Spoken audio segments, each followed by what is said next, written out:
నమస్కారం. మీడియా మిత్రులకి కమ్మ సంఘం ప్రకాశం కమ్మ సంఘం సేవా సంస్థ తరఫున మేమందరం మెయిన్ తరఫున మేమందరం ఈరోజు 1K డోనర్స్ క్లబ్ తరఫున మేము ఈరోజు స్కాలర్షిప్ కార్యక్రమం ఏర్పాటు చేసుకున్నాం. రంగరంగ వైభవంగా ఈరోజు ఆ కార్యక్రమం చూస్తే వెళ్ళి భోజనం చేసి వెళ్ళిపోయిన వాళ్ళంతా మాకు మళ్ళీ ఫోన్లు చేస్తూ ఉన్నారు. ఇక్కడ కార్యక్రమం కానీ మేము ఇంకా వెళ్ళలేదు ఇంటి దగ్గరికి. అప్పుడే కార్యక్రమం ఇంత విజయవంతమైనట్టు ఏదో పెద్ద సాధించినట్టు మాకు ఫోన్లు చేస్తుంటే చాలా ఆనందంగా ఉంది. కడుపు నిండిపోయింది. మా తినక ముందులే మా కడుపు నిండినట్టు అంత హ్యాపీగా ఉంది. చాలా ఇది ఒక మొచ్చు దొరకగానే మేము అనుకున్నాం, ఇది స్టార్టింగ్ అంతే, ఆరంభం. ఇంక ఎక్కడికి వెళ్తుందో ఈ కమ్మ సంఘం 18 నెలల్లోనే ఇంత స్థాయిలో ఇంతమందికి నేను పెద్ద విద్యార్థులకి, అందుట్లో కమ్మ సంఘం అంటే కమ్మలకే కాకుండా ఇతర కులాలకు కూడా ఇచ్చి ఇక్కడ మనం ఈ కమ్మ సంఘం తరపున మేము చేసామంటే అదంత హ్యాపీగా ఉందో. దీంట్లో దానికి గొప్పగా చెప్పుకోవాలంటే ప్రతిదానికి ఒక రథసారథి ఉండాలి.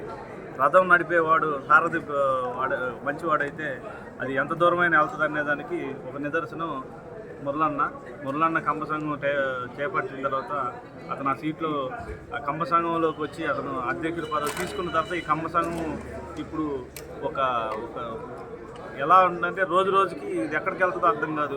100 మందితో స్టార్ట్ చేసి అనుకున్నది ఇది 650 మంది అన్నాడు, మళ్ళీ 1000 మంది అంటున్నాడు. ఇక ఎవరు కనపడితే వాడు ఎవడన్నా మనకి ఒక డబ్బులు ఉండి ఏదైనా ఒక ఉంగరం పెట్టుకుని కనపడితే చాలు ముందు 12,000 కొట్టాను అడుగుతున్నాడు. ఇక ఎమ్మెల్యే గారు కూడా దామచర్ల జనార్దన్ గారు కానీ, విజయ్ కుమార్ గారు కానీ, అందరూ దినకర్ గారు కానీ, సత్య గారు కానీ వీళ్ళందరూ వచ్చి ఈ కార్యక్రమాన్ని ఇంత విజయవంతంగా చేసినందుకు చాలా చాలా హ్యాపీగా ఉంది.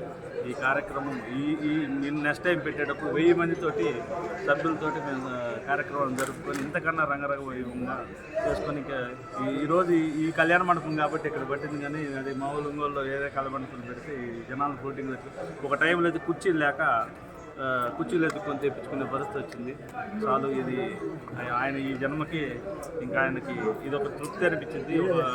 అతనికి ఒక మైలురాయిలాగా ఇది ఒక స్టోను ఈరోజు జరిగింది. ఇంతకుముందు చాలా చేశాడు కానీ అదంతా ఒక ఎత్తు. ఈరోజు జరిగిన కార్యక్రమం మాత్రం ఊహించలేనిది. మేమే షాక్ అయ్యాము. చాలా బాగా జరిగింది. ఇది మళ్ళీ ముందు రోజులు ఇంకా ఎక్కడికి వెళ్తుందో కూడా తెలియదు. మేము ఎంత చెప్పడానికి కూడా వీలుండదు.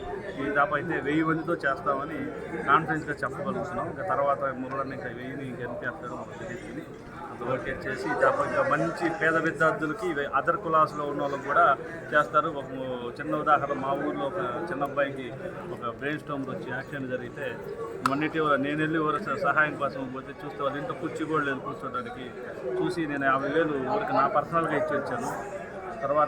వచ్చిన తర్వాత పిల్లల చదువు ఆగిపోయింది. వాళ్ళు 10th ఇంటర్ చదువున్నారని మురళన్నతో చెప్తే ఒకే ఒక్క మాట అన్నాడు, వాళ్ళకి ఏం కావాలో చదువు కమ్మ సంఘం తరఫున నేను చూసుకుంటానని చెప్పాడు. ఎమ్మటే వాళ్ళకి అర్షిని కాలేజీలో సీటు ఏర్పాటు చేసి వాళ్ళ హాస్టల్ ఫీజు వాళ్ళకి బుక్స్తో సహా మొత్తం కమ్మ సంఘమే భరించేటట్టు ఒక మాట చెప్పగానే టైం అయిపోయింది. యాక్చువల్గా ఈ ఫీజు కూడా సపోర్ట్ చేశాడు. నాకు మంచి మిత్రుడు, మా బ్రదర్ని నాకు మంచి బ్రదర్ని ఇచ్చినందుకు చాలా హ్యాపీగా ఉంది. ఇంకా కమ్మ సంఘం చాలా తీసుకెళ్ళి ఈ తాప మళ్ళీ ఇంకా ఇదే కార్యక్రమం ఈ కళ్యాణ మండపం కూడా సరిపోదేమో, ఓపెన్లో పెట్టుకోవాల్సినంత జనాలు వస్తారేమో అనిపిస్తుంది ఈరోజు చూస్తే.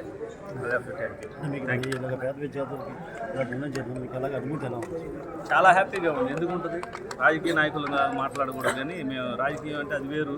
ఏదో మేము చేసే మా కోటేయమంటారు, ఇది కాదు. రాజకీయ నాయకులు కానీ కులాలకు అతీతంగా కమ్మ సంఘం అని పేరు పెట్టి కమ్మలకే కాకుండా అదర్ కులాలకి మేము హెల్ప్ చేస్తున్నామంటే అది గొప్పగా ఫీల్ అవుతుంది. ఏ కమ్యూనిటీ వాళ్ళు ఆ కమ్యూనిటీ బాగుండాలని కోరుకుంటారు. కానీ మాకు అన్ని కమ్యూనిటీలు బాగుండాలనే ఉద్దేశంతో కమ్యూనిటీలు బాగుండాలని కోరుకున్నాం. కాబట్టి కమ్మ సంఘంలో వాళ్ళు వచ్చి ఇతర కులాస్ కూడా మేము చాలా మందికి ఇచ్చున్నాము. మీరు లిస్టు తీసుకోండి. ఇచ్చాక చాలా హ్యాపీగా ఉంది. యాక్చువల్గా కమ్మ సంఘం అంటేనో రెడ్డి సంఘం అంటే ఇంకో సంఘం అంటే ఆ సంఘం వరకు వాళ్ళు చూసుకుంటారు. మేము అలా చూసుకోకుండా అన్ని పేద విద్యార్థులు ఉన్నదానికి ఒక పర్సంటేజ్ పెట్టి వాళ్ళకి ఇంత పర్సంటేజ్ వాళ్ళకి కేటాయించి మా డబ్బులు అందరు కట్టింది మాత్రం కమ్ములే. అందరూ కమ్ముల చేత కట్టించి దాన్ని మేము అదర్ కులాలకి దీన్ని పంపించి ఈ కులం ఇలా అంటే ఒక కులానికి సంబంధించి ఒక కులాన్ని ఎంకరేజ్ చేసుకుని ఆ కులాన్ని డెవలప్ చేసుకోవడానికి కాదు. కుల సంఘం అంటే చాలామంది కులాన్ని డెవలప్ చేసుకోవడానికి కుల సంఘం కాదు. పేద విద్యార్థులకి డబ్బులు ఉన్న వాళ్ళందరం కలిసి ఒక చాటకు చేరి దాన్ని ఒక నిధిలాగా తయారు చేసి అది అందరికీ పంచడం. ఆ పంచే క్రమంలో ఓన్లీ కమ్మోళ్ళు కాకుండా అదర్ పేద విద్యార్థులు మనకు తెలిసిన వాళ్ళు మన బంధువులు ఎవరు ఉంటే అందరికి పంచి హ్యాపీగా ఈరోజు ఎంత సంతోషంగా ఉంది. ఎన్ని కోట్లు సంపాదిస్తే ఇంత హ్యాపీనెస్ వస్తుంది. ఓకే చెప్పండి, చాలా హ్యాపీగా ఉన్నాం. మీకే మీడియా మిత్రులు ఎంతమంది చెప్పండి. ఓకే.